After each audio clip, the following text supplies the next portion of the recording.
ओम श्री गणेशाय नमः. नमस्कार मित्र आणि मैत्रिणींनो, आता मी तुम्हाला श्री सार्थ एकनाथी श्री भागवत अध्याय पहिला याचे काही ओवींचे श्लोकांचे मी तुम्हाला वाचन करून दाखवलेले आहेत आणि अर्थ पण सांगितलेला आहे मागच्या व्हिडिओमध्ये. आणि आता यापुढे आपण काही प्रांतातील पुढील श्लोक आहेत ते बघणार आहेत आणि त्याचा अर्थ बघणार आहे. तर चला सुरू करूया. संतोषच गुरु वंदे परम संवितदायकम शांतसिंहानारूढ मा नंदामृत भोगदम भक्त्या भागवतं भावं भावं काव्यपाठतः पठनात पद्व्युत्पत्तिर ज्ञान प्राप्तिस्तु भक्तितः.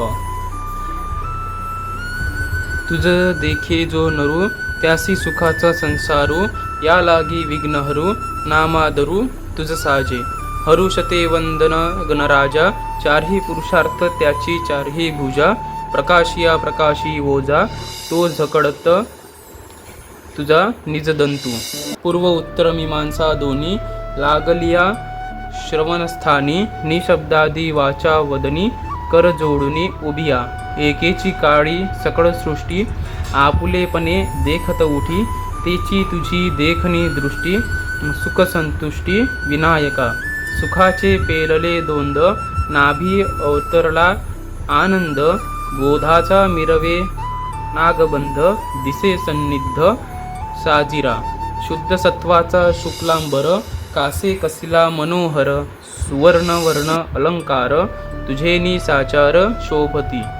प्रकृती पुरुष चरण दोन्ही तळी घालिसी ओजावनी तयांवरी सहजासनी पूर्णपणी मिरवसी. तुझी अनुमात्र झालिया भेटी शोधित विघ्न न पडे दृष्टी. तोडीसी संसार फांसुटी तोची तुझे मुष्टी निजर पशु. भावे भक्त जो आवडे त्याचे उगविसी भवसांकडे. ओढणी काढीसी आपणाकडे निज निवांडे अंकुशे. साच निरपेक्ष जो निशेख त्याचे तुझी वाढविसी सुख. देऊनी हरी खाचे मोदक निवविसी देख निज हस्ते. सूक्ष्माहुनी सूक्ष्म स्थान त्या माझी तुझे अधिष्ठान. या लागे मूषक वाहन नामाभिधान तुझ साजे. पाहता नरू ना कुंजरू वक्ता वक्त्यासी परू. ऐसा जाणूनी निर्विकारू नमनादरू ग्रंथार्थी. ऐशियाजी गणनाथा मी पणे कैसा नमिता. अकर्ताची जाहला करता ग्रंथकथा विस्तारा. आता नमू सरस्वती जे सारा सार विवेक मूर्ती. चेतना रूपे इंद्रिय वृत्ती जे चाळीती सर्वदा.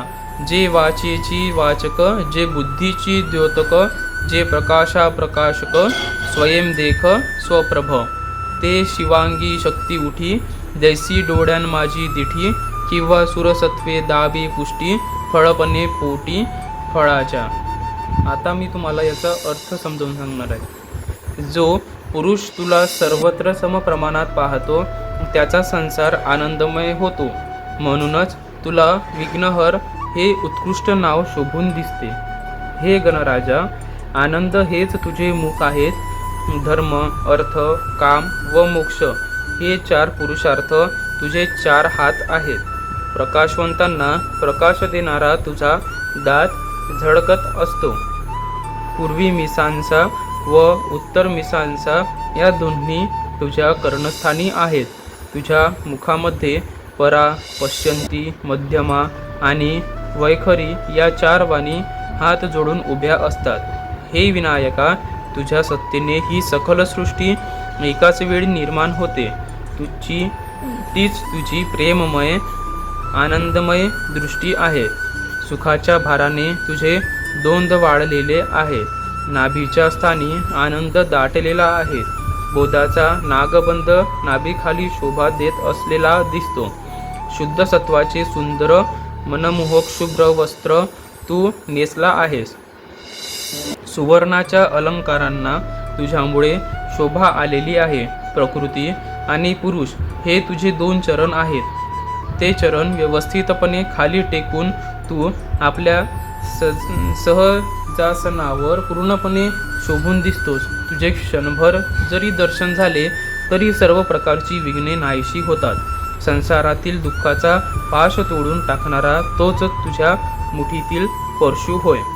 शुद्ध अंतःकरणामुळे तुझी जो भक्ती करतो तो भक्त तुला आवडतो. त्या भक्ताच्या संसारातील सर्व संकटे तू दूर करतोस. आपल्या बोधरूपी अंकुशाने तू त्याला आपणाजवळ ओढून घेतोस. ज्याच्या हृदयात निरपेक्ष प्रेम असते त्याचे सुख तू वाढवितोस. त्या भक्ताला हर्षाचे मोदक आपल्या हाताने देऊन तृप्त करतोस. सूक्ष्माहून सूक्ष्म वस्तूमध्येही तुझे अधिष्ठान आहे, म्हणून तुला मूषकवाहन हे नाव शोभून दिसते. गजानना, तू मनुष्यही नाहीस आणि हत्तीही नाहीस. तू व्यक्त व अव्यक्त यांच्या पलीकडे आहेस. तू निर्विकार आहेस.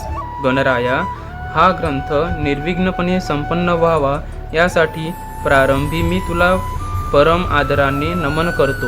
हे श्री गणनाथा, अशा निर्विकार असलेल्या तुला मीपणाने नमन करताना करणारा एक रूप होतो. आता तू अकर्ताचा या ग्रंथाच्या कथेचा विस्तार करणारा झाला आहेस. आता सारासार विचाराची जी केवळ मूर्ती आहे व चैतन्य रूपाने जी इंद्रिय वृत्तीला सदा सर्व काळ चालना देणारी आहे, या सरस्वतीला नमस्कार करू. जी वाचेला वदविणारी आहे, बुद्धीला बोधविणारी आणि प्रकाशाला प्रकाश देणारी, अशी स्वतः स्वयंप्रकाश रूपी असणारी, तीच डोळ्यामध्ये याप्रमाणे दृष्टी असते किंवा फळामध्ये ज्याप्रमाणे फळाची रसपुष्टी असते त्याप्रमाणे शिवाच्या अंगात शक्तिरूपाने आहे. धन्यवाद. आता यानंतर या श्लोकांचं वाचन आपण पुढील व्हिडिओमध्ये बघू. धन्यवाद.